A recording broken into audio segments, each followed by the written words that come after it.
ኢትዮጵያ ውስጥ ከ10 በላይ አዳዲስ የፍሩት ችግኞች እያፈላን እየተከልን እንገኛለን።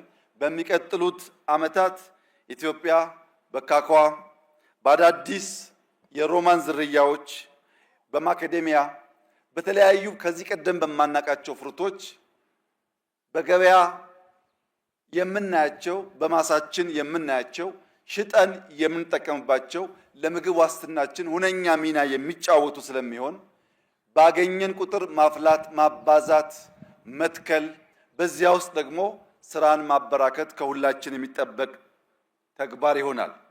ከስራ ዕድል አንጻር በጣም በርካታ ሰዎች ችግኝ በማፍላት በመሸጥ በማጓጓዝ በመንከባከብ ስራ እያገኙ ይገኛሉ። ከዚያ ባሻገር ቡናው ዶላር ሆኗል፣ አቮካዶ ዶላር ሆኗል። የተከልነው ማፍራት ብቻ ሳይሆን ገንዘብ ሆኗል።